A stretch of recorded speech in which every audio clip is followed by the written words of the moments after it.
Sobreviver a um EMP requer planejamento diligente. Embora os aspectos básicos da sobrevivência sejam os mesmos, não importa em que tipo de desastre você está mais preocupado, planejando manter o máximo de funcionalidade possível depois e o EMP exige uma lista de precauções específicas. Antes que você possa se preparar adequadamente para um EMP, você deve estar bem versado não apenas no que é um pulso eletromagnético, mas também no que ele fará à nossa sociedade moderna dependente de tecnologia. Se um ataque EMP acontecer amanhã, você estaria pronto para de repente se encontrar vivendo em um mundo da era do século XIX.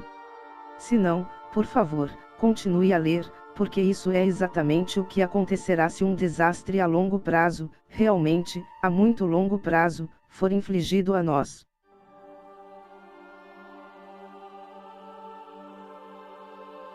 A corrente elétrica é produzida quando um condutor manobra através de um campo magnético. Esse tipo de atividade acontece todos os dias, quando os geradores maciços de usinas elétricas produzem a eletricidade que alimenta nossas vidas. Mas, quando o inverso acontece, quando um campo magnético passa através de um condutor, um pulso eletromagnético é gerado. Se o campo magnético for mais forte do que a corrente, ele danificará os fios ou ondas pelos quais ele passa, efetivamente fritando tudo com o que entra em contato, no processo. Caso ocorra uma sacudida tão poderosa causada por um campo magnético, a microeletrônica sensível é obliterada. O que significa que ela explode ou queima completamente.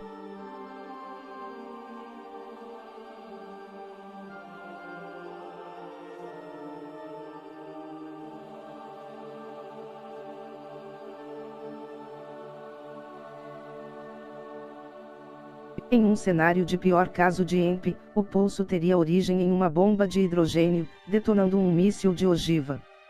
Tal ataque de EMP expandiria facilmente o campo de explosão porque irradiava em todas as direções. O pulso eletromagnético viaja através da linha de visão e permitiria que ele atingisse vastas áreas dos Estados Unidos de uma só vez. Um ataque EMP como este tem o potencial de queimar todos os componentes eletrônicos em um raio de 1000 milhas, novamente, em todas as direções. O nível de radiação criado por tal pulso eletromagnético maciço provavelmente não prejudicaria pessoas saudáveis, mas poderia matar qualquer um com um marca-passo instantaneamente. Realisticamente, todos os cerca de 7.000 aviões que voam acima de nossas cabeças em qualquer momento da América estariam caindo porque os componentes eletrônicos sensíveis usados para controlar o avião também seriam destruídos imediatamente. Os acidentes de avião causariam incêndios monumentais. Com toda a probabilidade, os bombeiros e o pessoal da ANSH seriam capazes de oferecer ajuda e combater as chamas intensas provocadas pelo combustível de aviação porque os eletrônicos em seus veículos modernos seriam fritos, como bem.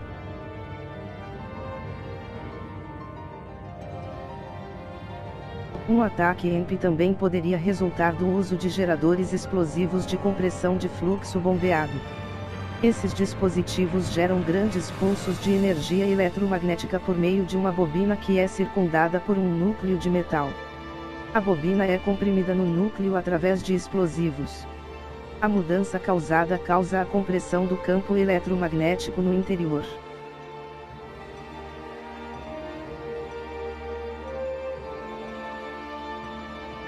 Um ataque EMP não precisa ser um ato ou terrorismo feitos pelo homem.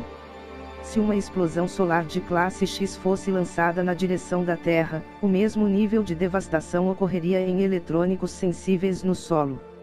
A Terra escapou por pouco de algumas balas de erupção solar ao longo dos últimos anos. Historicamente falando, estamos há muito tempo atrasados para uma ejeção de massa coronal de classe X. A mais recente e maior erupção solar registrada aconteceu em 1859 e é conhecida como o evento Carrington. A tecnologia mais sensível da época era o telégrafo. Quando aconteceu a explosão solar dirigida pela Terra, os fios do telégrafo se partiam ao meio ou pararam de funcionar e, em alguns casos, os trabalhadores do telégrafo mantiveram os papéis em suas mesas pegos no fogo durante o desconcertante incidente.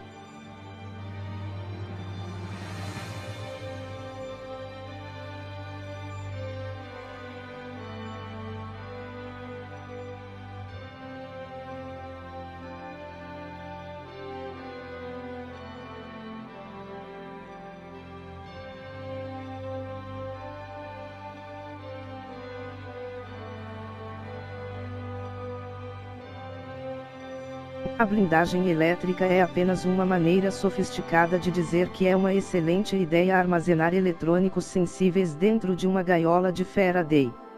As gaiolas são nomeadas em homenagem ao cientista Michael Faraday, que foi pioneiro em alguns trabalhos iniciais no campo eletromagnético. O conceito de blindagem elétrica já é comum em nossas vidas, você pode não ter percebido isso. Os cabos elétricos estão sempre aterrados, ou blindados, para ajudar a compensar o pulso. O material de proteção ao redor do cabo redireciona a corrente de modo que ela seja inofensiva para a sujeira. Enquanto a blindagem elétrica pode funcionar de forma fabulosa para itens grandes, como cabos, mas não para eletrônicos pequenos e especialmente sensíveis. É aqui que entra o engenhoso Faraday Cage. Como no exemplo acima, com os cabos blindados, a eletrônica colocada dentro de uma gaiola de Faraday revestida permanecerá protegida da carga que corre ao redor do metal usado para fazer a gaiola. A chave para fazer uma gaiola de Faraday que funcione depende muito de garantir que os itens eletrônicos dentro dela sejam colocados dentro de um buffer e não toquem em si nem na gaiola. E uma gaiola firmemente construída. Para que uma corrente elétrica flua, um diferencial no potencial elétrico também deve estar presente.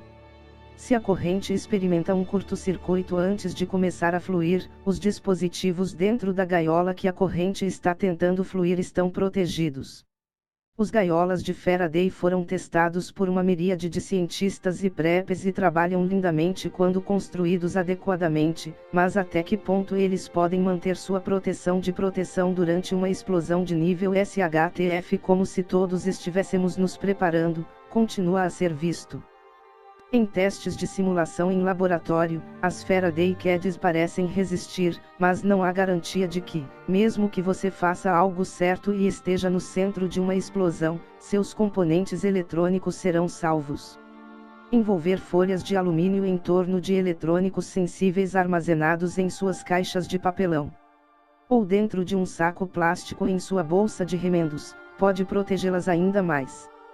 Enterrar uma gaiola no subsolo de uma maneira que não permita que ela seja esmagada com o tempo pela pressão da sujeira ao redor, poderia adicionar outra camada de proteção para seus rádios, baterias, etc. Há muitos itens comuns e baratos que podem ser transformados em uma gaiola de Faraday. Usar um lixo galvanizado é talvez a maneira mais comum e fácil de fazer um. As latas são relativamente baratas, grossas o suficiente para fornecer proteção adequada para os componentes eletrônicos armazenados no interior e têm uma tampa firme.